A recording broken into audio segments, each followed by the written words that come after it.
So hello everyone, welcome to Verma GSG के once again. जैसा कि आपको वीडियो में दिख रहा होगा, ये साइंस का इंपॉर्टेंट एमसीक्यू बन रहा है फॉर ऑल एग्जाम्स। किसी भी एग्जाम्स के लिए इंपॉर्टेंट हो जाएगा आपके लिए, चाहे वो एसएससी हो, यूपीएससी, जेपीएससी, बीपीएससी, कोई भी एग्जाम्स हो सकता है जिसमें साइंस पूछा जा रहा है वनडे एग्जाम्स में। ठीक है, तो चलिए हम लोग पूरा का पूरा साइंस के क्वेश्चंस को, और क्वेश्चंस के थ्रू ना हम लोग पूरा का पूरा धीरे धीरे साइंस भी कवर करते चले जाएंगे। ठीक है, और ये लिटरली उठाया गया है पीवाईक्यू से, प्रीवियस ईयर क्वेश्चन से, और उससे रिलेटेड जो डेटा होता है ना, देखो होता क्या है ना कि कोई भी एग्जाम्स होता है ना तो पीवाईक्यू को ही मैनिपुलेट कर करके उससे फिर उसके ऑप्शन से पूछ के ये सब चीज़ आपसे पूछा जाता है। तो हम उसी को थोड़ा सा इसमें कर दिए ताकि आपके लिए कोई भी प्रॉब्लम ना रहे। खास करके ये इंपॉर्टेंट हो जाएगा आने वाले बीपीएससी एग्जाम्स और जेपीएससी एग्जाम्स के लिए। ठीक है ना, तो बीपीएससी के लिए, जेपीएससी के लिए, ये सब स्टेट लेवल जो पीसीएस एग्जाम्स होता है ना उसके लिए तो खैर बहुत ही इंपॉर्टेंट हो जाता है। तो आप इसको ज़रूर एक बार अपना टाइम देने का कोशिश कीजिएगा। ठीक है, चलिए तो सबसे पहला क्वेश्चन जो है, which of the following organisms can taste flavours. कौन सा ऐसा ऑर्गेनिजम्स है जो फ्लेवर को टेस्ट कर लेता है? जैसे माइट्स है, वॉर्म्स है, क्रैब्स है, जेलीफिश है, स्टारफिश है, स्नेल्स है, लीच है। इसका आंसर हो जाएगा क्रैब्स होता है और स्नेल्स होता है, यानी कि मेरे को 3 और 6 दिख रहा है ऑप्शन नंबर डी में। तो इसका आंसर हो गया ऑप्शन नंबर डी, जो कि होता है क्रैब्स और स्नेल्स। अब इससे रिलेटेड हम लोग कुछ फैक्ट समझ लेते हैं। Crabs and snails are known to have a sense of taste. Crabs और स्नेल्स के पास सेंस ऑफ टेस्ट होता है। Crabs have chemosensory hairs. Crabs के पास क्या होता है? Chemosensory hairs. ठीक है ना, कहाँ कहाँ होता है भाई? तो माउथ पार्ट, क्लॉज, लेग्स, ठीक है ना, ये सब चीज़ जिसके वजह से वो फूड को डिटेक्ट कर लेता है, ध्यान में रखना है। स्नेल्स के पास क्या होता है? Chemo receptors on their tentacles. ठीक है ना, स्नेल्स जो होता है ना, इसका टेंटिकल्स में केमो रिसेप्टर्स होता है। ठीक है, जो मुंह के पास होता है, जिसके वजह से क्या होता है ना, वो टेस्ट कर लेता है और फूड सोर्सेज को फाइंड कर लेता है। क्लियर हो गया? तो ये हमारा क्रैब्स और स्नेल्स का हो गया। लीचेस के बारे में अगर बात करते हैं, ऐसा होता है लीच, है ना, ब्लैक कलर, ब्राउन कलर सब में आता है। Leches have a complex nervous system. इसका जो नर्वस सिस्टम होता है बहुत ही कॉम्प्लेक्स होता है। एंड पोसेस केमो रिसेप्टर्स, जैसा इसमें होता है ना वैसा इसमें भी है, chemo receptors that allow them to detect the presence of host and chemical in water. Water के केमिकल को पकड़ लेता है, होस्ट के प्रेजेंस को पकड़ लेता है, बट ट्रेडिशनली इसको सेंस ऑफ टेस्ट तो नहीं कहा जा सकता है, इसलिए ये ऑप्शंस में फिट नहीं हुआ था। ठीक है, चलिए जेलीफिश और स्टारफिश के बारे में अगर बात करते हैं, तो जेलीफिश जो होता है लैक ऑफ सेंट्रलाइज ब्रेन, इसके पास दिमाग नहीं होता है, पूरा का पूरा मतलब बुद्धिहीन होता है। Centralise brain and nervous system, so they don't have a sense of taste, इसके पास सेंस ऑफ टेस्ट नहीं होता है। स्टारफिश डिटेक्ट प्रे, यानी कि स्टारफिश जो होता है ना वो अपना शिकार को कैसे पकड़ता है भाई? तो using chemical receptors on their tube fit. इसका ट्यूब फिट में ये जो केमिकल रिसेप्टर्स लगा होता है ना उसके थ्रू, एंड टेंटिकल्स के थ्रू भी पकड़ लेता है। तो ये ध्यान में रखना है आपको, है ना। केमो रिसेप्टर्स, फिर केमोसेंसरी, लीचेस कैसा काम करता है, जेलीफिश और स्टारफिश कैसे अपना शिकार को पकड़ता है, ये सब। क्वेश्चन नंबर 2 में आते हैं। क्वेश्चन नंबर 2 क्या कर रहा है? Which of the following pairs of is correctly matched. कौन सा ऐसा पेयर है जो करेक्टली मैच्ड है? एनोरेक्सिया, ईटिंग डिसऑर्डर, ये तो सही लग रहा है भाई। Anosmia, loss of the sense of smell, ये भी सही है। डिस्गेसिया बोल सकते हैं, डिफिकल्टी इन टेस्टिंग, ये भी सही है। हाइपोस्मिया, फिर पार्शियल और complete loss of the sense of smell, ये भी सही है। इसका मतलब चारों सही हो गया, तो हमारा आंसर क्या हो गया? ऑल ऑफ द एबव हो गया। ओके, चलिए तो समझ लेते हैं क्या एनोरेक्सिया क्या होता है। Anorexia nervosa is a serious eating disorder. Eating disorder होता है कैरेक्टराइज्ड बाय अ लो बॉडी वेट, बॉडी का वेट कम हो जाता है, और ईटिंग डिसऑर्डर होता है, खाने पीने में अच्छा नहीं लगेगा, डिस्टॉर्टेड बॉडी इमेज बन जाएगा। Anorexia literally means lack of appetite, मतलब ना भूख नहीं लगेगा, आप खाना नहीं खाओगे, खाना सामने रहेगा खा ही नहीं पाओगे क्योंकि अच्छा नहीं लगेगा आपको, ये सब चीज़। एनोस्मिया होता है कंप्लीट और पार्शियल इनएबिलिटी टू स्मेल। ठीक है ना, ये कंप्लीट भी हो सकता है और पार्शियल भी हो सकता है स्मेल को लेकर, जैसे सुगंध वुगंध ले रहे हैं ना, ये सब कहानी खत्म हो जाता है। इट कैन बी टेम्पररी और परमानेंट कंडीशंस। डिस्गाइजिया हो सकता है, this is a distortion of a reduce sense of taste, sense of taste खत्म हो जाता है। ठीक है, जैसे होता है ना कुछ रखते हैं तो टेस्ट पता चलता है कि ये मीठा है खट्टा है, वो खत्म हो जाता है। हाइपोस्मिया क्या होता है? This is reduced ability to smell और a partial loss of the sense of a smell, not a complete loss. Smell करने का क्षमता चला जाता है, बट ये पार्शियल होता है, पूरा कंप्लीटली लॉस नहीं होता, उसको हाइपोस्मिया बोलते हैं। The complete loss of a smell is called anosmia. अगर कंप्लीट लॉस हो जाता है तो उसको हम लोग एनोस्मिया बोलते हैं, जो कि हम लोग पहले ही यहाँ पर डिस्कस कर लिए। ठीक है, तो आई होप कि आपको ये समझ में आ गया होगा सारा का सारा टर्म, एनोरेक्सिया, एनोस्मिया, डिस्गाइजिया, हाइपोस्मिया, ये सब सारा चीज़। ओके, तो अब आते हैं क्वेश्चन नंबर 3 में। क्वेश्चन नंबर 3 क्या कह रहा है, व्हाट आर पल्सार्स। ठीक है ना, पल्सार्स स्पेस से रिलेटेड हो गया, a group of a star, spinning neutron star, black hole explosion, radio waves emitted by stars. तो ये होता है स्पिनिंग न्यूट्रॉन स्टार्स। ओके, तो हमारा आंसर कौन सा हो गया, स्पिनिंग न्यूट्रॉन स्टार्स। आप प्रैक्टिस भी कर सकते हो, आपको क्वेश्चंस मिले, आप आंसर देखो, आंसर फटाक से लिख लो, चाहे मन में रख लो, देखो कि आपका आंसर कितना सही होता है। तो आप इससे ना एक तरीके का प्रैक्टिस भी कर सकते हो, और डेटा और फैक्ट तो हम आपको दे ही रहे हैं। ठीक है, चलिए भाई एक्सप्लेनेशन में आते हैं। पल्सार आर हाईली मैग्नेटाइज्ड, बहुत ही ज़्यादा मैग्नेटाइज होता है, कोई किसी भी चीज़ को अपनी तरफ खींच लेता है। रोटेटिंग न्यूट्रॉन स्टार्स, यानी कि ये एक रोटेटिंग न्यूट्रॉन स्टार्स है that emit a beam of electromagnetic radiation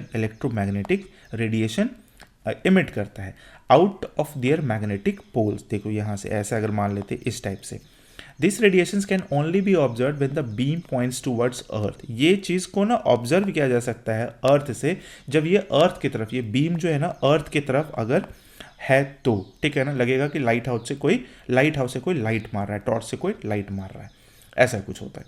okay, चलिए भाई डिस्कवरी अगर देख लेते हैं तो first pulsar CP 1919 Jallianwala Bagh, याद होगा आपको। CP 1919 was discovered in 1967 by Jocelyn Bell Burnell and Antony Hewish. तो पहला पल्सार ढूंढा गया था जिसका नाम दिया गया था CP 1919 1967 में जॉकलिन जो भी बोल लीजिए, Bell Burnell and Antony Hewish के through. The discovery was initially nick named LGM1। इसको स्टार्टिंग में क्या नाम दिया गया था, निक नेम किया गया था LG1। LG1 कहने का मतलब लाइट ग्रीन मैन, हो सकता है इससे ग्रीन कलर का लाइट आ रहा होगा, या कुछ भी आ रहा होगा, लाइट ग्रीन मैन नाम दे दिया गया था। Due to the signals highly regular nature, ठीक है, हाईली रेगुलर नेचर यानी कि नेचर के थ्रू मिल रहा था, तो इसको लाइट ग्रीन मैन नाम दे दिया गया। Which was initially thought to be a shine of extra terrestrial light. लोगों को ये लगता था कि ये किसी दूसरे टेरेस्ट्रियल लाइट से, किसी दूसरे प्लैनेट से कोई लाइट आ रहा है। फॉर्मेशन कैसे होता है पल्सार का, तो pulsar are formed from the collapse of a massive star 1029 solar masses.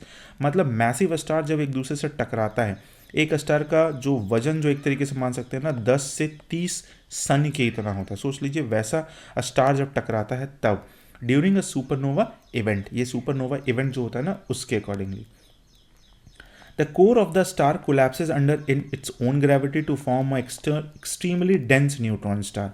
और जैसे ही ये सब मान लीजिए दो ठो है, जैसे ही ये टकराता है, ठीक है ना, तो इसका जो कोर होता है ना बहुत ज़्यादा डेंस हो जाता है, इतना ज़्यादा डेंस हो जाता है, इतना ज़्यादा डेंस होता है कि बहुत छोटा सा चीज़ में बहुत ज़्यादा मास हो जाता है, बहुत छोटा पार्ट में।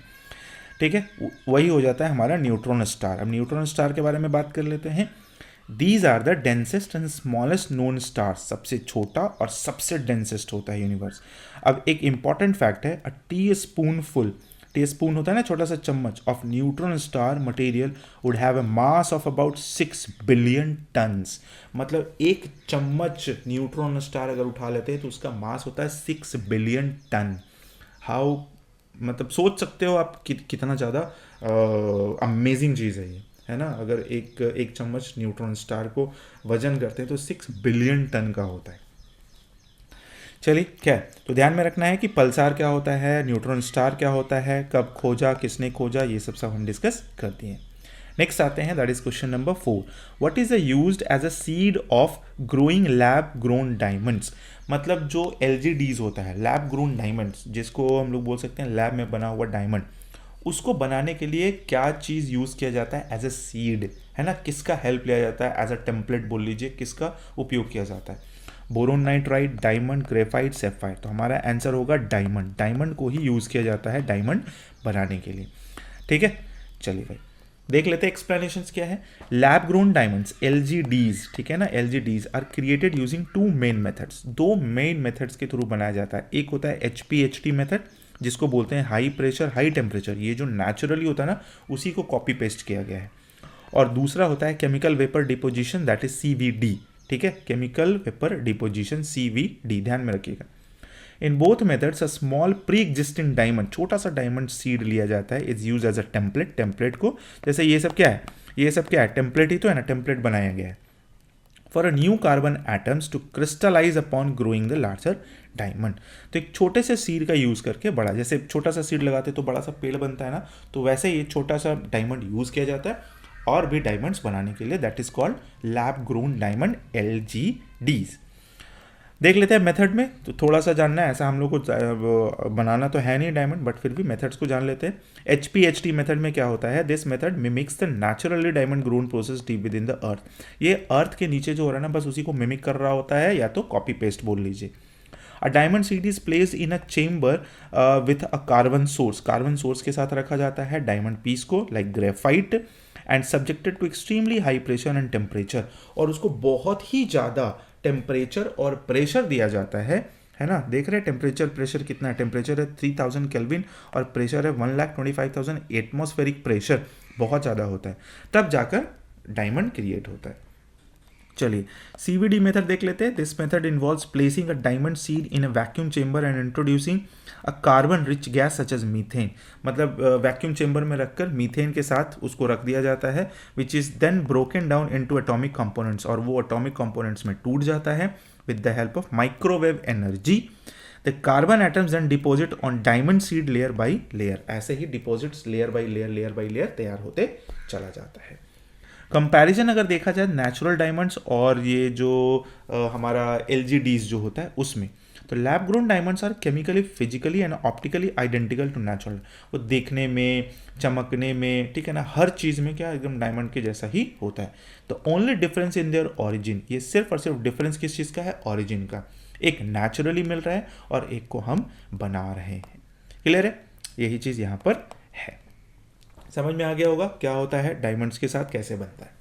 नेक्स्ट क्वेश्चन है, which fibre is use to make a bullet proof jacket. Bullet proof jacket बनाने के लिए कौन सा फाइबर को यूज किया जाता है, nylon, Kevlar, Terylene, none of the ever. तो इसमें यूज किया जाता है केवलार का। चलिए इससे रिलेटेड हम लोग समझ लेते हैं, ये डेटा फैक्ट समझ लेते हैं क्या है, डीप डाइव कर लेते हैं थोड़ा सा। Kevlar is a high strength synthetic fibre, बहुत ही स्ट्रेंथ होता है, बहुत ही टेंसाइल स्ट्रेंथ के साथ आता है। Polymer made from a polymerisation of terephthalic acid, terephthalic acid, ठीक है, terephthalic acid and p phenylene diamine, p phenylene diamine. नाम इंपॉर्टेंट नहीं है बट ध्यान में रखिएगा ये केवलर बहुत ही इंपॉर्टेंट है। The produced fibre is significantly stronger than steel, steel से बहुत ज़्यादा स्ट्रॉन्ग होता है, on a weight for weight basis, weight और वेट बेसिस पर। मतलब क्या हो गया ना कि अगर आप वेट ले रहे हैं स्टील का और वेट ले रहे हैं केवलार का, तो ये दोनों अगर दोनों का वेट सेम है तो इसका मतलब ये स्टील से केवलार जो होगा ना वो बहुत ही ज़्यादा स्ट्रॉन्ग होगा। प्रॉपर्टीज ऑफ केवलार क्या होता है, Kevlar is known as for high tensile strength, जो कि पहले बताए, to weight ratio, high thermal stability, बहुत ही ज़्यादा थर्मल स्टेबिलिटी होता है इसमें, excellent impact resistance, impact resistance भी बहुत ही अच्छा होता है इसमें, है ना। These properties make it ideal for use in bullet proof vest, helmets and other protective gears, जैसा कि आप लोग जानते हो आर्मी वगैरह में यूज होता ही भी। Other uses, besides bullet proof jackets, Kevlar is used in bicycle tyres, bicycle tyres में भी, रेसिंग सेल्स, फिर आर्मेड फाइबर रोप्स, फिर drum heads and the aerospace industries में इसका काफ़ी ज़्यादा यूज़ है, एयरक्राफ्ट पार्ट्स में, रॉकेट मोटर्स में, ये सब चीज़ में। बात कर लेते हैं टेरिलीन का, क्योंकि ऑप्शन में टेरिलीन भी था। Terylene is a form of polyester fibre known for its wrinkle resistance, ये रिंकल रेजिस्टेंस होता है, इसमें ना मतलब चिमड़ाहट नहीं होता है, चिमड़ाहट समझ रहे हो, जैसे कपड़ा चूर हो जाता है भाई। ड्यूरेबिलिटी अच्छा खासा होता है, लो कॉस्ट में मिल जाता है। It is commonly use as the fabrics for clothing and household items, but does not possess the high tensile strength required for bulletproof application, है ना। बट इसको बुलेट प्रूफ एप्लीकेशन के लिए use नहीं किया जा सकता, इसका हाई टेंसाइल स्ट्रेंथ नहीं होता है। क्लियर है, चलिए भाई ये समझ गए हम लोग। क्वेश्चन नंबर 6 में आते हैं। What is the full form of HMX? High melting explosive, high modulus explosive, high molecular weight explosive, high velocity explosive. देखिए आपको कहीं कहीं अगर, अब इस क्वेश्चन से रिलेटेड ना एक चीज़ हम आपको बता देते हैं, अगर आपके ऑप्शन में ये दोनों है तो आपका आंसर ये दोनों होना चाहिए, ठीक है ना, आंसर में दोनों होना चाहिए। जैसे यहाँ पर है A1 एंड 2, अगर आपको ऑप्शन में सिर्फ ये दिखता है तो आपको यही मारना होगा, ठीक है ना। बट अगर ऑप्शन में आपको दिख रहा है कि कोई एक ही मारना है आपको, है ना, या तो 1 2 3 4 मान लीजिए यहाँ लिखा होता है, 1 लिखा होता, 2 होता, 3 होता, 4 होता, तो सिर्फ और सिर्फ हम लोग 1 लेकर चलते, इसलिए हमारा आंसर क्या हो जाएगा, डी ओनली 1। ठीक है, हम लोग सिर्फ 1 को लेकर चलेंगे क्योंकि ज़्यादा नज़दीक और ज़्यादा एक्यूरेट कौन सा है, हाई मेल्टिंग एक्सप्लोसिव। चलिए तो इससे रिलेटेड समझ लेते हैं data fact. HMX, also known as high melting explosive, is a powerful and very stable explosive। बहुत ही पावरफुल होता है और एक्सप्लोसिव तो है ही। It is also sometimes referred as the high modulus explosives। कभी कभी इसको यूज कर लिया जाता है high modulus explosive, particularly in order to less common context। The HMX यानी कि high melting explosives is the most widely recognized full form। ध्यान में रखना है हाई मेल्टिंग एक्सप्लोसिव, ये क्या होता है, क्रिस्टलाइन सॉलिड होता है और इनसॉल्युबल इन वाटर होता है। धमाका जोर का करेगा, एकदम छोटा पैकेट बड़ा धमाका। केमिकल नेम इसका क्या है भाई, the chemical name of HMX is octa hydro 1357 tetra nitro 1357 टेट्राजोकीन। ये ध्यान में रखना है, याद रख लीजिएगा 1357 है, 1357 है, कितना ही आपको घुमाएगा, है ना, तो कंफ्यूज करने के लिए ये सब में चेंजेस करेगा, दोनों सेम है, ध्यान में रखना है। एप्लीकेशन इसका क्या है, HMX is very powerful explosive, even more so than TNT होता है ना, that is trinitrotoluene, TNT explosive में यूज होता है, और RDX that is research department explosive. It is used in military applications such as detonators, rocket propellants and high explosive plasticizers। ये सब चीज में यूज किया जाता है, किसका, इसका HMX का। Synthesis, HMX is synthesized from RDX, ये RDX से सिंथेसाइज है। Research department explosive, another widely used highly explosive, ये बहुत ही ज़्यादा खतरनाक होता है। तो RDX, HMX, फिर आपका TNT, ये सब तीनों चीज़ है ना, एक्सप्लोसिव है, बच के रहने का चीज़ है, ये सब बहुत ही खतरनाक है, पूरा का पूरा मतलब क्या बोल सकते हैं, पूरा का पूरा एरिया उड़ाने के काम में आ सकता है ये सब। ओके, चलिए नेक्स्ट क्वेश्चन है, what is the name of the humanoid robot that Tesla launched in October 2022, that is Optimus. ये बहुत ही पॉपुलर रहा था एक टाइम पर, 2022 यानी कि आज से 3 साल पहले ऑप्टिमस नाम का ह्यूमनॉइड बनाया गया था। ठीक है, चलिए देख लीजिए, ऑप्टिमस टाइप यही है, अब ऐसा तो नहीं था बट हाँ बनाया गया था, देख लेते। Tesla launched is humanoid robot called Optimus, ध्यान में रखना है ऑप्टिमस नाम का, during its AI day event in October 2022। The robot is designed for performing repetitive and dangerous tasks in manufacturing and other industries। ये बनाया गया था repetitive task के लिए, और जितना भी खतरनाक काम होता है जहाँ इंसान ह्यूमंस नहीं जा सकता, ह्यूमंस के लिए नुकसानदेह होता है, तो उसके लिए बना दिया गया था, उसके जगह पर ये काम करेगा। क्लियर है। डेवलपमेंट गोल्स क्या था, the primary goal of the Optimus project is to create versatile mass produced humanoid robot, है ना, ज़्यादा मात्रा में बनाना है ताकि इंसान को सेफ रखा जा सके। That can perform a wide range of task and eventually become a common house hold appliances much like a car. जैसे कार यूज हो रहा है वैसे ही इसको भी यूज करने के लिए बनाया गया था। Features, the Optimus robot is design to be lightweight, efficient and able to learn new task through imitation and reinforcement learning, यानी कि अपना ही टेक्नोलॉजी किसी चीज़ को देखकर वो खुद से सीख रहा होता है, ऐसा बनाया गया था। Its design is based on the principle of the Tesla autopilot system। Tesla autopilot system के बेसिस पर ही बनाया गया था, इसमें उसी प्रिंसिपल को यूज किया गया था। एटलस क्या है भाई, Atlas is a highly advance humanoid robot developed by Boston Dynamics. Boston Dynamics के थ्रू बनाया गया था एटलस नाम का एक humanoid. It is known for its ability to perform complex acrobatic movement, जितना भी एक्रोबैटिक मूवमेंट्स होता है, मूवमेंट, फ्लेक्सिबिलिटी, ये सब का वो सब कर सकता था, जैसे jumping, back flipping and Parker वगैरह। तो ये सब एटलस का काम है। बाकी हम जो बात कर रहे थे अभी, हम किसके बारे में बात कर रहे थे, ऑप्टिमस के बारे में। ठीक है, ऑप्टिमस के बारे में, ये टेस्ला के थ्रू बनाया गया था। नेक्स्ट आते हैं, नेक्स्ट क्वेश्चन क्या है, what is Manhattan project. Manhattan project क्या है, a research and development project for a nuclear weapon, the world's largest auction of old paintings, an ancient Egyptian pyramid, a project to design a spacesuit। Right answer is A, a research and development project for a nuclear weapon। इसका भी बहुत ज़्यादा चर्चा हुआ था। देखिए क्या है, समझ लेते हैं। In Manhattan Project was a top secret research, ये कॉन्फिडेंशियल टॉप सीक्रेट था, and development undertaking during World War two. World War two के थ्रू ये मैनहट्टन प्रोजेक्ट चल रहा था। That produce the first nuclear weapon, पहला न्यूक्लियर वेपन प्रोड्यूस करने के लिए। It was led by the United States with the support of the United Kingdom and Canada. United States के थ्रू बनाया गया था। किसके किसके सपोर्ट लिया गया था भाई? तो यूनाइटेड किंगडम, ब्रिटेन और कनाडा के थ्रू मतलब उसका सपोर्ट लिया गया था। वो बोला था भैया तुम मदद करो, हम बनाएंगे इसको। की फिगर्स क्या है? The project was lead by American physicist J Robert Oppenheimer. बहुत ही मतलब नेक्स्ट लेवल काम करके ये गए थे और बहुत ही ज़्यादा क्या बोल सकते हैं उसको, dedicated scientist.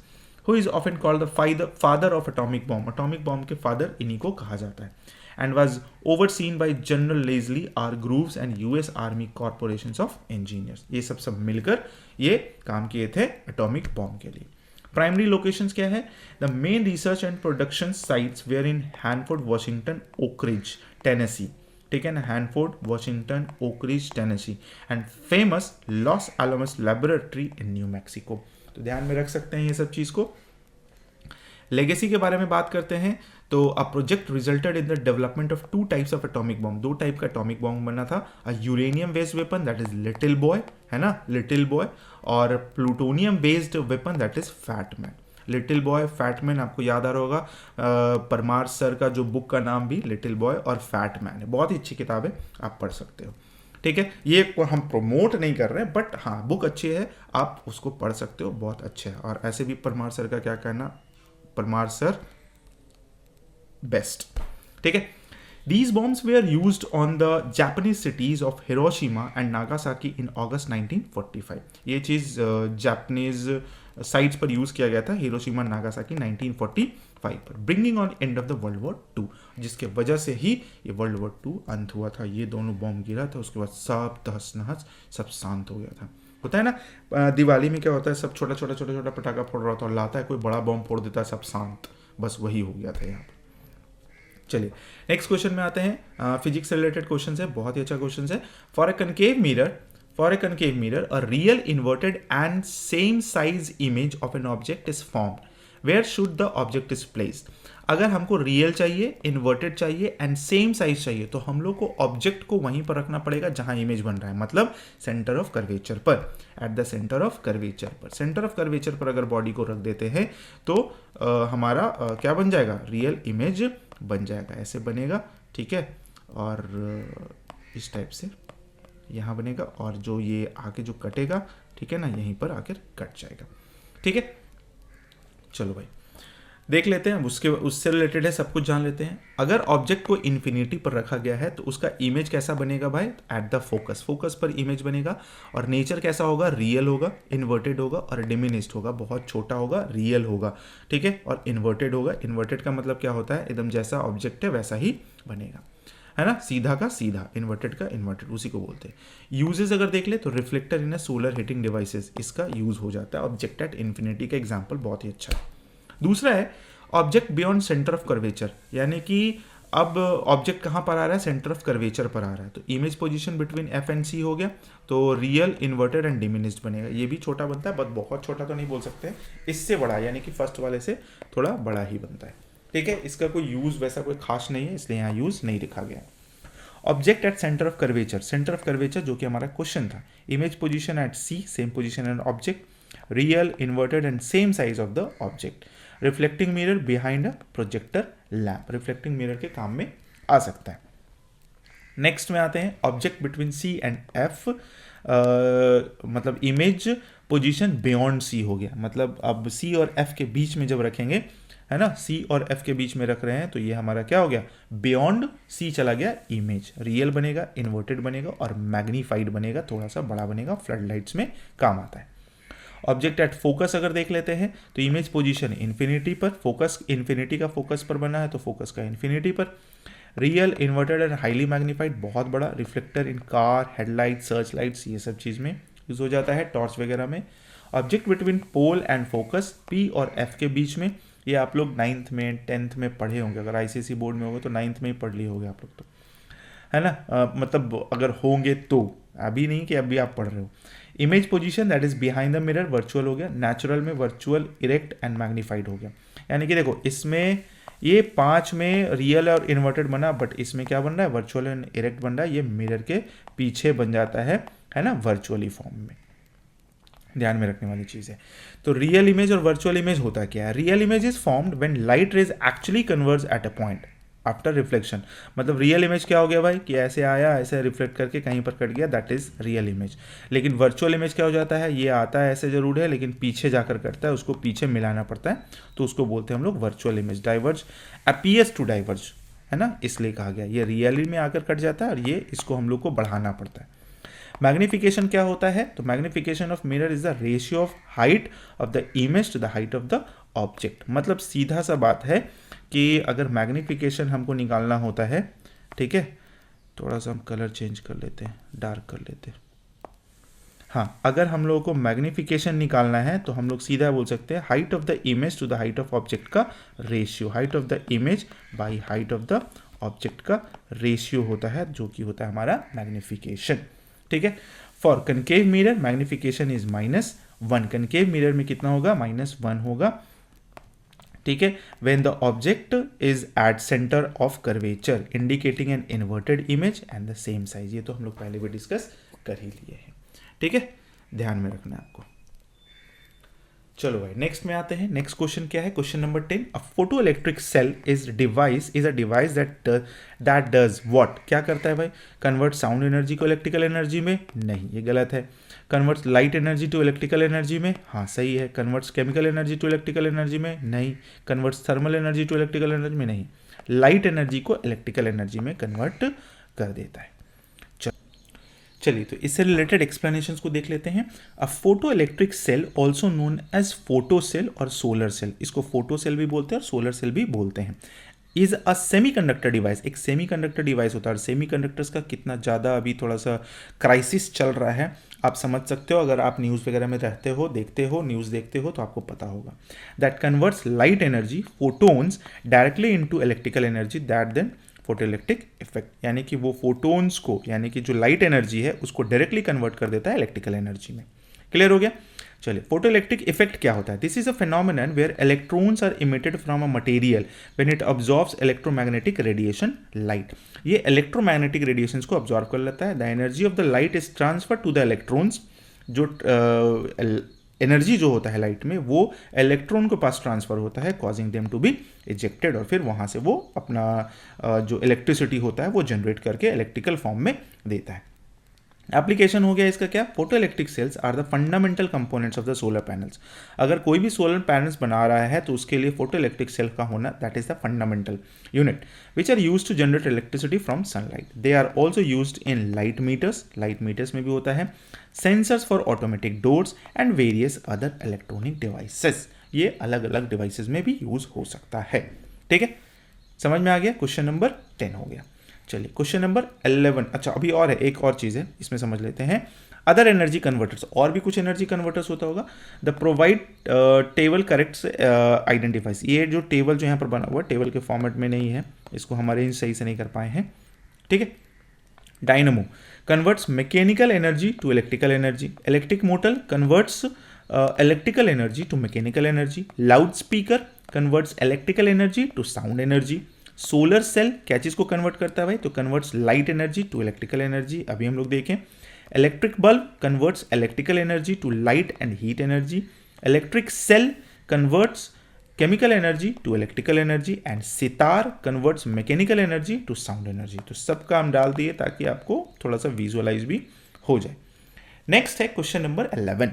The amount of solute per unit mass, solute per unit mass of a solvent और per unit mass of a solution is known as what in chemistry. Chemistry में क्या कहा जाता है? Dilution of the solution, concentration of the solution, concentration of the solution and mass of the solute. तो क्या कहा जाएगा? कंसंट्रेशन ऑफ सॉल्यूट है, कंसंट्रेशन ऑफ सॉल्यूशन है, मास ऑफ सॉल्यूट है। इसका आंसर हो जाएगा हमारा कंसंट्रेशन ऑफ द सॉल्यूशन। समझ लेते हैं इसको क्या है। The concentration of solution is a measure of how much solute is dissolved in a specific amount of solvent or solution। मतलब किसी सॉल्वेंट में कितना मात्रा में सॉल्यूट घुला हुआ है उसी को बोलते हैं concentration। It can be expressed in various units such as molarity, moles per liter, molality, moles per kg, mass percentage, gram of solute पर ग्राम ऑफ सॉल्यूशन। ये सब यूनिट्स है, यूनिट को ध्यान में रखिएगा, कैसे भी मैनिपुलेट करके आपसे पूछा जा सकता है। एक्स्ट्रा पॉइंट में आते हैं, डाइल्यूशन क्या होता है। Dilution is a process of reducing the concentration of a solute in a solution, है ना। Concentration of solute in a solution, कितना कंसंट्रेशन रखा है, usually by adding more solvent. तो कितना ज़्यादा डाइल्यूट कर पा रहे हैं, उसमें डाइल्यूशन क्या है। जैसे होता है ना कि बोलते हैं कि किसी में किसी भी जैसे सीरप वीरप पीते हैं तो उसमें देखते हैं कि इसका डाइल्यूशन थोड़ा ज़्यादा है, इसका डाइल्यूशन थोड़ा सा कम है, थोड़ा सा थिकनेस ज़्यादा है, थोड़ा सा थिकनेस कम है, ऐसा करके। सॉल्यूट एंड सॉल्वेंट, ये आपको पता होना चाहिए, जो घुलता है दैट इज सॉल्यूट और जिसमें घुलता है दैट इज सॉल्वेंट। ये तो क्लियर हो गया। यूनिट्स ऑफ कंसंट्रेशन पढ़ ही चुके हैं, that is molarity, moles of solute per litre of solution, molality, moles of solutes per kilogram of solvent, mass percentage, mass of solute, mass of solution by mass of solution into 100 and parts per million ppm। बहुत बार देखिएगा snacks वगैरह जो खाते होंगे ना, पीछे लिखा होता है ppm। तो mass of solute by mass of solution और into 10⁶। This is use for the very dilute solution. ये बहुत ही डाइल्यूट सॉल्यूशंस के लिए यूज किया जाता है। तो ये कुछ डेटा था, ये कुछ फैक्ट था जो आपको सॉल्यूशन से रिलेटेड जानना चाहिए था, क्वेश्चन में आया था इसलिए बताया। नेक्स्ट क्वेश्चन है, which of the following is used to induce the immune response of the body. Induce the immune response कौन करता है? Introducing a live attenuated SARS-CoV-2 virus, introducing a weakened SARS-CoV-2 virus, introducing a dead SARS-CoV-2 virus, and introducing a part of the spike protein of the SARS-CoV-2। अब इसके बारे में समझ लेते हैं। Induce the immune response of the body, है ना। A vaccine works by exposing the body to a harmless version of pathogen to train the immune system to recognize and fight। अब जैसे किसी को वैक्सीन दिया जाता है, ठीक है ना, वैक्सीन किसी को दिया जाता है तो क्या करता है ना, वो बहुत ही तेज, बहुत ही फास्टली वो रेस्पॉन्स करता है बॉडी में। This can be achieve by using a dead virus, ठीक है ना। ये डेड वायरस के थ्रू अचीव किया जाता है, वीकेंड वायरस और part of the virus like the spike protein. Spike protein एक आता है जो डेड वायरस बोल लो, फिर उसको वीकेंड वायरस बोल लो। इन द कॉन्टेक्स्ट ऑफ कोविड-19 वैक्सीन, अगर कोविड-19 के कॉन्टेक्स्ट में देखा जाए तो सेवरल अप्रोचेस वेयर यूज्ड, बहुत सारा अप्रोच यूज किया जाता है, including inactivated dead viruses mRNA vaccine, mRNA, ठीक है ना, राइबोन्यूक्लिक एसिड होता है ना, तो mRNA के बारे में आगे भी क्वेश्चंस है, वो हम लोग देख लेंगे, एंड वायरल वेक्टर वैक्सीन्स। तो ये सब चीज यूज किया जाता है मतलब इंड्यूस करने के लिए बॉडी के इम्यून सिस्टम को, ठीक है। चलो भाई ये देख लेते हैं next question. Which of the following is a poor conductor of electricity. Lemon juice नहीं भाई, ऑरेंज जूस नहीं, विनेगर नहीं, नन ऑफ द एबव। यानी कि हमारा आंसर कौन सा हो गया? None of the above. ये सारा का सारा गुड कंडक्टर ऑफ इलेक्ट्रिसिटी है। समझ लेते हैं क्यों है, क्या है। Lemon juice, orange juice and vinegar all are acidic solution. ये सारा का सारा एसिडिक है और एसिड जो होता है ना contain free moving ions, H+ ions and other. जो H+ आयन होता है, हाइड्रोनियम आयन भी बोलते हैं जब वो वाटर के साथ रिएक्ट करता है, which are mobile and can carry an electric charge. जो H+ आयन होता है ना वो इलेक्ट्रिक चार्ज कैरी करता है। This property allows them liquid to conduct electricity, और जिसके वजह से हम बोल सकते हैं कि इसमें इलेक्ट्रिसिटी कंडक्ट हो सकता है। Making them conductors not poor conductors, इसको ये कंडक्टर बनाता है ना कि पुअर कंडक्टर। तो हमारा आंसर तो हमको मिल गया कि सारा का सारा चीज कंडक्टर है। इलेक्ट्रोलाइट्स क्या होता है? वैसा लिक्विड जिसमें इलेक्ट्रिसिटी फ्लो कर सकते हैं, इलेक्ट्रिसिटी जा सकता है। Substance that dissociate into ions when dissolve in a solvent like water, clear है, are called electrolytes. These ions are responsible for conducting electricity. ये क्या होता है ना, इलेक्ट्रिसिटी को कंडक्ट करने के लिए रिस्पॉन्सिबल होता है in a solution. Acid, base and salts are good electrolytes. ये तीनों अच्छा इलेक्ट्रोलाइट्स होता है। पुअर कंडक्टर क्या हो गया भाई? Very poor conductor pure distilled water हो गया। प्योर डिस्टिल्ड वाटर जो होता है ना वो बहुत ही पुअर कंडक्टर होता है, because it lacks of significant number of free ions, क्योंकि इसमें फ्री आयंस नहीं होता है। तो क्वेश्चन आपसे कहीं से भी पूछा जा सकता है डिस्टिल्ड वाटर में इलेक्ट्रिसिटी नहीं होता है, क्यों? क्योंकि उसमें फ्री इलेक्ट्रॉन्स नहीं होता है ना, फ्री आयंस नहीं होता है। However as soon as any impurities और salts are dissolve in it become a conductor. अब जैसे ही कोई इम्प्योरिटीज और कोई सॉल्ट यूज किया उसमें डाले गए तो वो क्या हो जाता है? वो कंडक्टर बन जाता है। Non-conductor insulator, substance that do not have free charges, electrons or ions to carry electric current are called insulators और नॉन कंडक्टर, यानी कि जिसमें फ्री आयंस और ये सब चीज़ नहीं होता है तो वो नॉन कंडक्टर और इंसुलेटर हो गया। जैसे ग्लास हो गया, प्लास्टिक हो गया, रबर हो गया, ये सब में कोई फ्री इलेक्ट्रॉन्स और फ्री आयंस नहीं होता है, जिस वजह से हम लोग इसको नॉन कंडक्टर और इंसुलेटर बोलते हैं। नेक्स्ट में आते हैं question number 14। Who discovered the double helix structure of DNA? Deoxyribose nucleic acid. Double helix structure इसी को बोलते हैं, ठीक है, double helix structure, double helix. James Watson and Francis Crick, Walter Sutton and Theodor Boveri, Rosalind Franklin and Maurice Wilkins and George Mendel. ये था हमारा answer सही, option number A, James Watson, ठीक है ना, एंड फ्रांसिस क्रिक। चलिए आते हैं एक्सप्लेनेशंस में deep diving. James Watson and Francis Crick are credited with the proposing the double helix structure of DNA in 1953। ध्यान में रखना है 1953 में double helix structure of DNA को खोज के निकाले थे कौन भाई? James Watson and Francis Crick, for which they were awarded the Nobel prize in physiology और मेडिसिन इन 1962, जिसके वजह से इनको नोबेल प्राइज दिया गया था 1962 में। Their model was based on crucial X-ray diffraction data collected by Rosalind Franklin and Morris Wiggins, यानी कि ये दोनों का भी बहुत ही ज़्यादा हाथ था, रोल था डीएनए का मतलब खोज करने में। रोजलिंड फ्रैंकलिन कंट्रीब्यूशन क्या था भाई? तो Franklin, a British chemist, produced a highly detailed X ray diffraction image of DNA. बहुत ही हाईली डिटेल्ड एक्सरे इमेज बनाए थे, नोन एज फोटो 51, जिसका नाम रखा गया था फोटो 51, और इसी का डेटा यूज किया गया था, है ना, किसके थ्रू भाई? तो फ्रांसिस क्रिक और जेम्स वॉटसन के थ्रू, और वही बताएं। मॉरिस विकिंस रोल्स का देख लेते हैं। तो Maurice Wilkins was a colleague of Franklin, Franklin के कलीग थे, and shared her X ray data with Watson and Crick without her knowledge, ठीक है। ही Watson and Crick without her knowledge. He also played a significant role in the research that led to the discovery, और ये भी बहुत ही important थे। तो Maurice Wilkins हो गए, और फिर रोजलिंड फ्रैंकलिन ये भी। जॉर्ज मेंडल कौन थे? Known as the father of genetics, है ना, क्योंकि ऑप्शन में था ना जॉर्ज मेंडल, ये इसके बारे में ये पढ़ लेते हैं। ये थे फादर ऑफ जेनेटिक्स, ध्यान में रखिएगा। George Mendel conducted experiments with P plants in the mid 1800 में ये पी प्लांट्स पर एक्सपेरिमेंट कर लिए थे, which laid the foundation of the modern genetics by demonstrating the principle of inheritance, है बायोलॉजिकल टर्म है, मतलब जेनेटिक्स जीन्स वगैरह से रिलेटेड था, तो ये बहुत पहले ही किए थे ये सब सारा एक्सपेरिमेंट, ठीक है। नेक्स्ट में आते हैं क्वेश्चन नंबर 15 क्या है?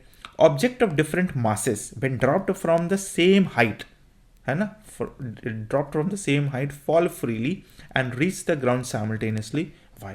Different masses when dropped from the same height से अगर किया जाता है fall freely and reach the ground simultaneously, why? अब ऐसा क्यों होता है? तो इसका आंसर है हमारा their acceleration is the same, क्योंकि एक्सेलरेशन सेम होता है। चलिए पढ़ लेते हैं। According to the principle of free fall in a vacuum और नेग्लेक्टिंग एयर रेजिस्टेंस, जिसको बोल सकते हैं जहां एयर नहीं होता है, all object regardless of their masses fall with the same acceleration due to gravity.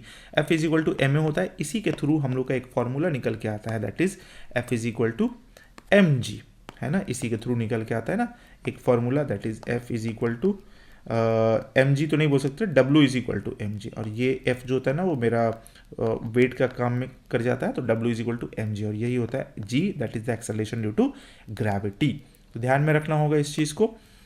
The force of gravity F is equal to mg on a heavier object is greater, but its inertia resistance to change in motion is also greater by the same factor, है ना, जैसे directly proportional होता है ना force mass का, force gravitation का, इसलिए this means that force to mass ratio यानी कि F by M equal to G is constant, यानी कि G जो हो जाएगा हमारा F बाई एम हो जाएगा, जो कि कॉन्स्टेंट बन जाएगा for all objects leading to the same acceleration.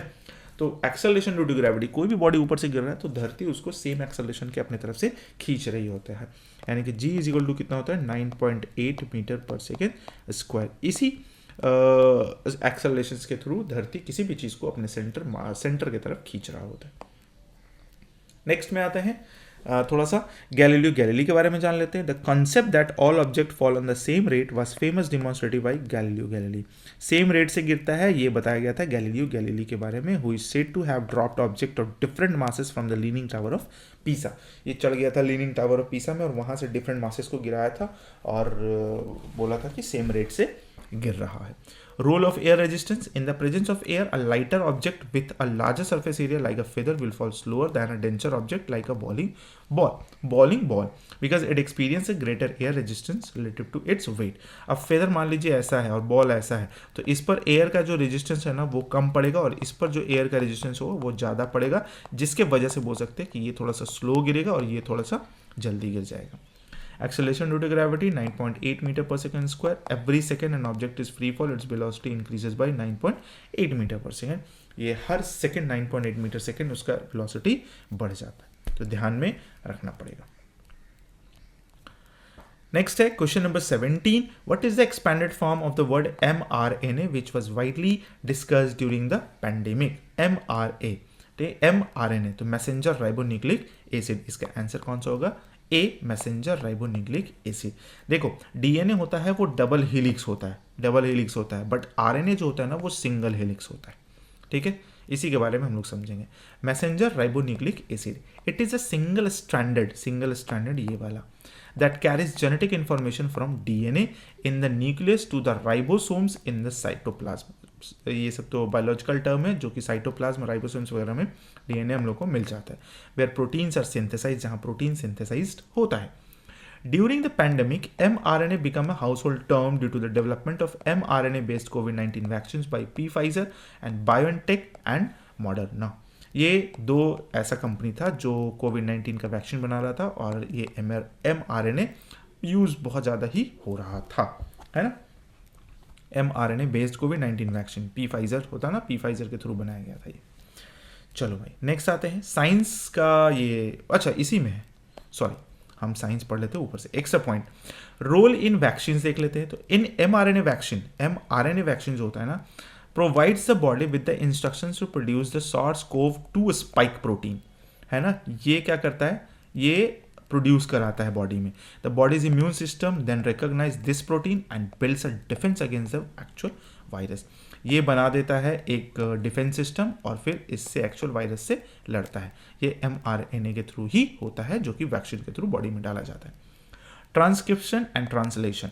The process of creating mRNA from DNA is called transcription. mRNA जो DNA से जो तैयार किया जा रहा है उसको बोलते हैं transcription. The process of using mRNA to create protein is called translation.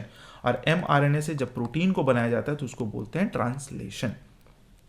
RNA versus DNA, तो DNA हो गया deoxyribonucleic acid, is a long term storage of genetic information. Billions of data है इसमें, मतलब बिलियंस ऑफ जो भी बोल लीजिए। While mRNA is a temporary copy that carries the instructions to protein making machinery of the cell, ठीक है। mRNA का बहुत ज़्यादा काम नहीं है, जहाँ ज़रूरत है वहाँ हो जाता है। DNA तो भरा पड़ा है इंफॉर्मेशन से, उसका इंफॉर्मेशन निकाल कर अगर डाला जाए तो हमको लगता है कम पड़ जाएगा हार्ड डिस्क। चलो तो क्वेश्चन नंबर 18 में आते हैं। 18 क्या बोल रहा है, AC current can be generated by which of the following? Choke coil, dynamo, फिर डायफ्राम, फिर नन ऑफ द एबव। तो इसमें किससे बनता है AC current can be generated by which of the following? चलो पढ़ लेते हैं। A dynamo also known as generator, dynamo को ही बोला जाता है, is a device that converts mechanical energy into electrical energy. Mechanical energy को इलेक्ट्रिकल एनर्जी में कन्वर्ट करता है जनरेटर, इसी को बोलते हैं, ये डायनमो होता है, जनरेटर भी बोल लेते हैं इसको।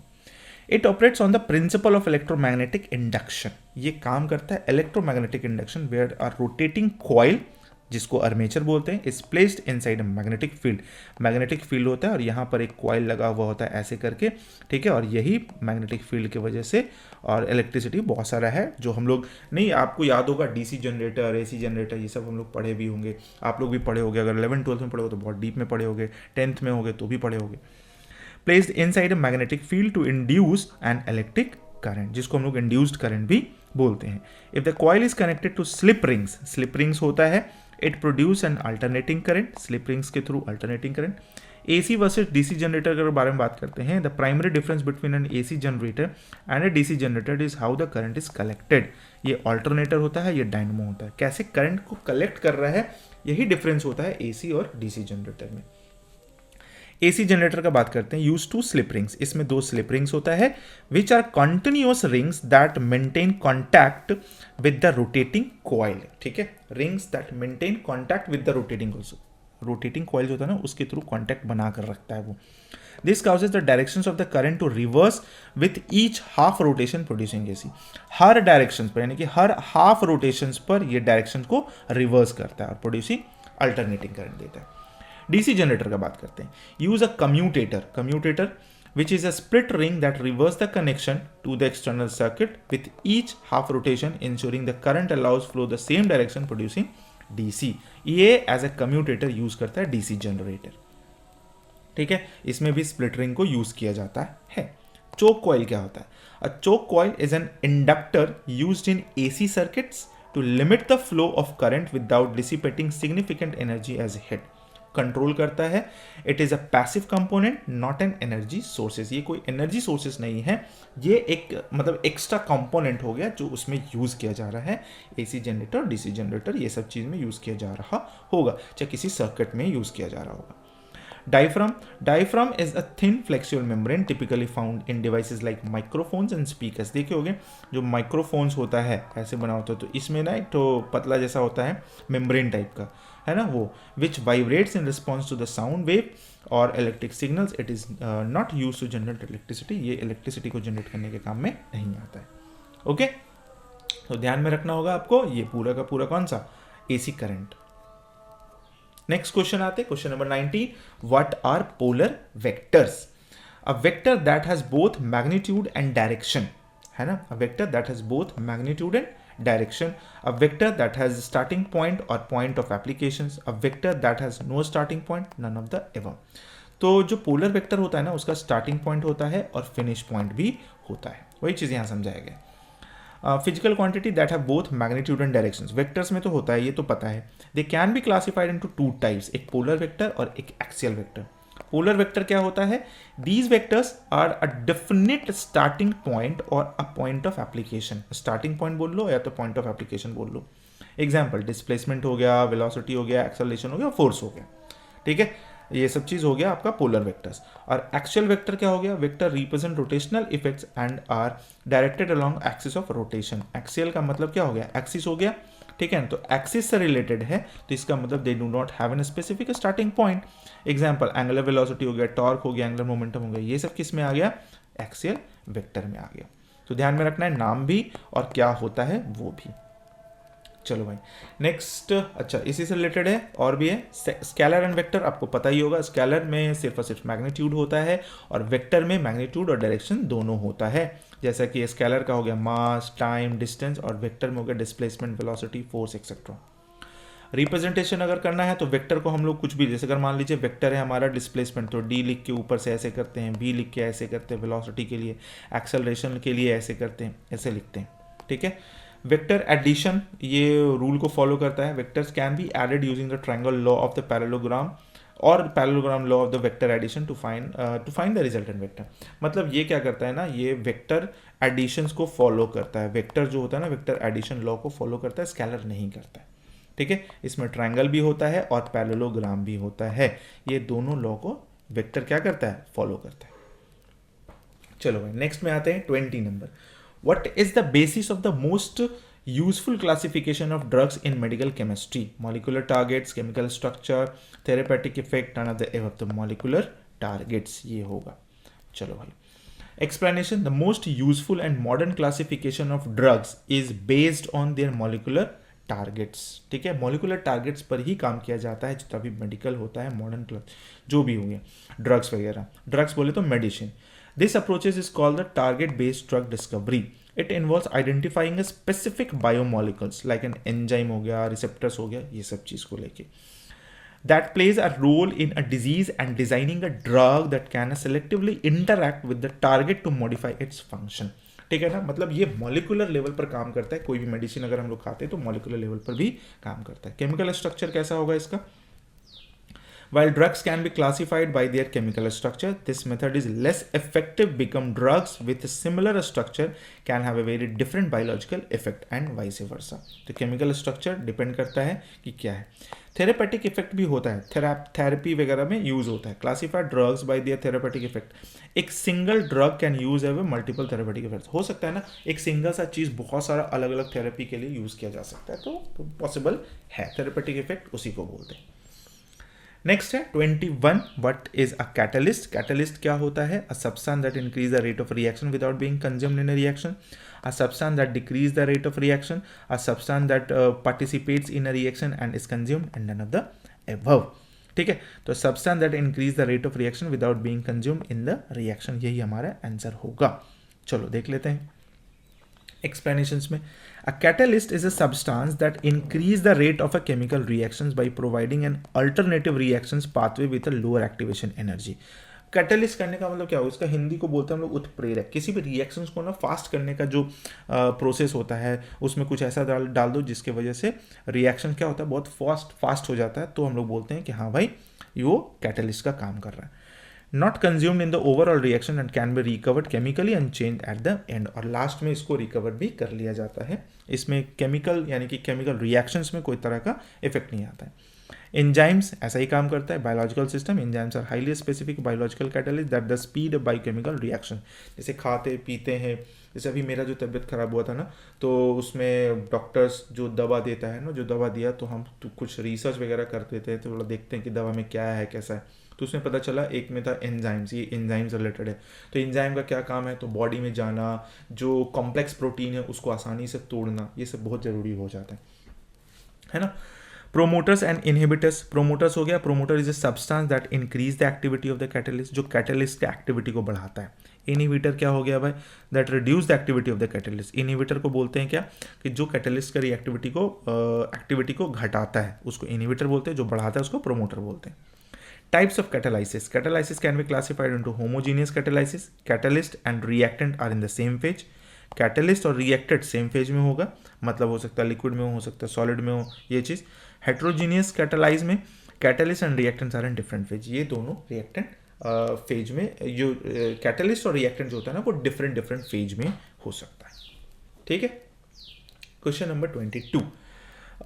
Where are input and output nerves found. Input and output nerves कहाँ पाया जाता है? In the cell, in the central nervous system, in the peripheral nervous system and none of these. तो कहाँ पाया जाएगा भाई? तो पेरिफेरल में. The peripheral nervous system PNS में is responsible for the connecting the central nervous system CNS to rest of the body. It consist of two main types of nerves. देखो ये जो होता है ना पेरिफेरल नर्व्स में ही पाया जाता है. कौन सा भाई? Input and output. Input nerves, sensory or afferent nerves. These nerves carry sensory information from the body receptors.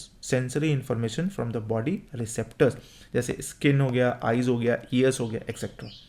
To the central nervous system. Central nervous system के पास पहुंचाता है. Output nerves का क्या नाम क्या है? जिसको बोलते हैं motor और afferent nerves. Afferent और efferent.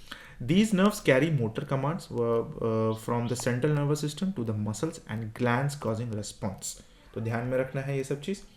ठीक है. एक्स्ट्रा कुछ देख लेते हैं. सेंट्रल नर्वस सिस्टम CNS क्या है? Consist of the brain and spinal cord. Brain spinal cord होता है CNS में. It is the body control centre where the information process and commands are issued. Information process होता है और command issues किया जाता है कि भाई चलो तुमको ये करना है, ये करना है. एक होता है automatic nervous system. The PNS is further divided into the somatic nervous system जिसको control voluntary movements and autonomic nervous system जिसको control involuntary function like heart rate and digestion. तो ध्यान में रखना है इनवॉलेंटरी फंक्शन में कौन कौन सा हो गया? हार्ट रेट हो गया, डाइजेशन हो गया, और फिर सोमैटिक में हो गया controls voluntary movements. Nerve structure में देख लेते हैं. A nerve is a bundle of nerve fibre, axon जिसको बोलते हैं, held together by connective tissues. A neuron is the basic unit of the nervous system responsible for transmitting nerves impulse. Neurons के through जाता है. I hope कि आपको ये समझ में आ गया. ठीक है. तो हमारा ये क्वेश्चंस खत्म हुआ इतना सारा, और इसमें आपको बहुत सारा डेटा मिल गया है. आई होप कि आपको ये पूरा का पूरा क्वेश्चंस का जो सिलेक्शन है, क्वेश्चंस का सिलेक्शन आपको अच्छा लगा होगा. अगर आपको अच्छा लगा वीडियो तो वीडियो को लाइक कीजिएगा. सब्सक्राइब नहीं किए, नए आए हैं तो सब्सक्राइब भी जरूर कर लीजिएगा, है ना. अब नेक्स्ट वीडियो बहुत जल्दी मिलते हैं नेक्स्ट वीडियो में, तब तक के लिए thank you so much, take care, bye bye. और दोस्तों को नहीं किए शेयर तो दोस्तों को भी शेयर कर दीजिएगा। चलो।